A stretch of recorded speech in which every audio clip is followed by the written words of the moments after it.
అంతకంటే శ్రేష్టమైన దేవుడు. ఇజ్రాయేల్ కాపరి కొనుకడు, నిద్రపోడు. మన దేశ సైనికుల కొరకు, నీ కొరకు, నా కొరకు పరలోకమందు తండ్రి ఎదురు చూస్తున్నాడు. పరలోకమందున తండ్రి ఎదురు చూస్తున్నాడండి. ఎక్కడ కూడా రెప్ప వాల్చటంలా, ఎక్కడ కూడా. కాబట్టి మనం ఏం చేయాలి?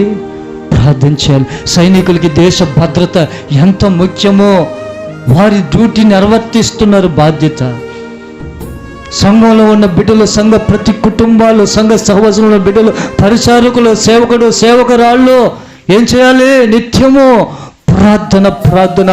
దేశం కొరకు, ప్రజల క్షేమం కొరకు, ఆత్మల కొరకు, దేవుని రాకడలో సంఘం ఎత్తబడుటకు, ప్రభువుని ఎదుర్కొనుటకు, ప్రభు ఉనికిని గుర్తించాలి, ఉనికి కలిగి ఉండాలి. ఆయన ఎవరికి దూరముగా ఉండువాడు కాడు.